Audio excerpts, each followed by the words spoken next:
পরবর্তী উপাখ্যানটি সত্যকামের এক শিষ্য সম্বন্ধীয়। ইনি সত্যকামের নিকট শিক্ষা লাভের জন্য তাহার নিকট কিছুকাল বাস করিয়াছিলেন। সত্যকাম কার্যবশত কোন স্থানে গিয়াছিলেন, তাহাতে শিষ্যটি একেবারে ভগ্নহৃদয় হইয়া পড়িলেন। যখন গুরুপত্নী তাহার নিকট আসিয়া জিজ্ঞাসা করিলেন, বৎস, তুমি কিছু খাইতেছ না কেন?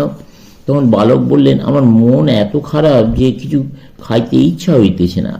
এমন সময় তিনি যে অগ্নিতে হোম করিতেছিলেন তা হইতে এই বাণী উত্থিত হইল, প্রাণ ব্রহ্ম, সুখ ব্রহ্ম, আকাশ ব্রহ্ম, তুমি ব্রহ্মকে জানো?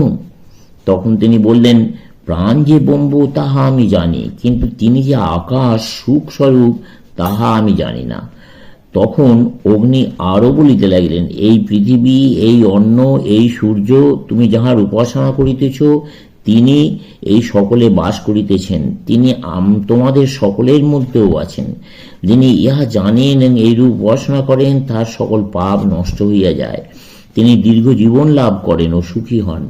যিনি দিক সকলে বাস করেন আমি তিনি। যিনি এই প্রাণে, এই আকাশে, স্বর্গসমূহে ও বিদ্যুতে বাস করেন আমি তিনি। এখানেও আমরা কর্মজীবনে ধর্ম অনুভূতির কথা পাইতেছি। যাহাদিওকে তাহারা অগ্নি, সূর্য, চন্দ্র প্রভৃতি রূপে উপাসনা করিতেন, যে সকল বস্তুর সহিত তাহারা পরিচিত ছিলেন তাহাদেরই ব্যাখ্যা করা হইতে লাগিল, তাহাদেরই একটি উচ্চতর অর্থ দেওয়া হইতে লাগিল। আর বাস্তবিক ইহাই বেদান্তের সাধন কাণ্ড। বেদান্ত জগৎকে উড়াইয়া দেয় না, ওকে ব্যাখ্যা করে। বেদান্ত ব্যক্তিকে উড়াইয়া দেয় না, ব্যাখ্যা করে। আমিত্বকে বিনাশ করতে উপদেশ দেয় না, প্রকৃত আমিত্ব কি তা বুঝাইয়া দেয়। বেদান্ত বলে না যে জগৎ বৃথা অথবা ওর অস্তিত্ব নাই, বরং বলে জগৎ কি তা বুঝো, যাহাতে জগৎ তোমার কোনো অনিষ্ট করতে না পারে।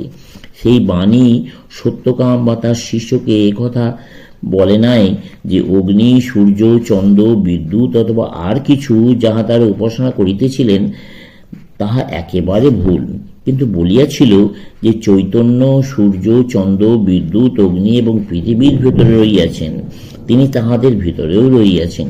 সুতরাং তাহার চক্ষে সবই এক রূপ ধারণ করিল।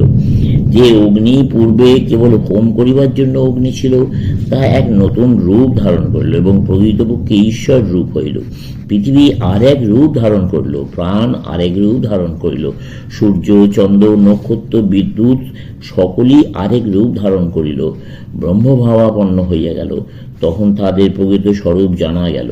কারণ আমাদের ইহা বিশেষ রূপে জানা উচিত যে বেদান্তের উদ্দেশ্য এই সকল বস্তুতে ভগবান দর্শন করা। বস্তুগুলি যেরূপ আপাতত প্রতীয়মান হইতেছে সেগুলিকে সেভাবে না দেখিয়া তাদের প্রকৃত স্বরূপ জানা। তারপর আরেকটি বিষয় শিক্ষা দেওয়া হয়, ইহা একটু অদ্ভুত রকমের। যিনি চক্ষের মধ্যে দীপ্তি পাইতেছেন তিনি ব্রহ্ম, তিনি সুন্দর ও জ্যোতির্ময়, তিনি সমুদয় জগতেই দীপ্তি পাইতেছেন। এখানে ভাষ্যকার বলেন, পবিত্রাত্মা পুরুষগণের চক্ষে যে এক বিশেষ প্রকার জ্যোতির আবির্ভাব হয় তাহাই এখানে চাক্ষুষ জ্যোতির অর্থ। উহাকে সেই সর্বব্যাপী আত্মার জ্যোতি বলিয়া বর্ণনা করা হইয়া থাকে। সেই জ্যোতি গ্রহগণে এবং সূর্য, চন্দ্র, তারায় প্রকাশ পাইতেছে। তোমাদের নিকট এখন এইসব প্রাচীন উপনিষদে বিবৃত জন্ম মৃত্যু সংক্রান্ত কতগুলি অদ্ভুত মতের কথা বলিব। হয়তো ইহা তোমাদের ভালো লাগিতে পারে। শ্বেতকেতু পাঞ্চাল রাজার নিকট গমন করিল। রাজা তাকে এই প্রশ্নগুলি জিজ্ঞাসা করলেন, তুমি কি জানো মৃত্যু হইলে লোকেরা কোথায় যায়? তুমি কি জানো তারা কিরূপে আবার ফিরিয়া আসে? তুমি কি জানো পৃথিবী একেবারে পরিপূর্ণ হইয়া যায় না কেন, শূন্যই বা হয় না কেন? বালক বলিল, না, আমি এই সকল কিছুই জানি না। সে তখন তার পিতার নিকট গমন করিয়া তাহার নিকট ওই প্রশ্নগুলি জিজ্ঞাসা করিল। পিতা বললেন, আমি ওই সকল প্রশ্নের যথার্থ উত্তর অবগত নয়। তখন পিতা রাজার নিকট গেলেন। রাজা বললেন, এই জ্ঞান পূর্বে ব্রাহ্মণদের জানা ছিল না। রাজারাই এই জ্ঞান অর্জন করেন এবং সেই জ্ঞান বলেই তারা পৃথিবী শাসন করিয়া থাকেন।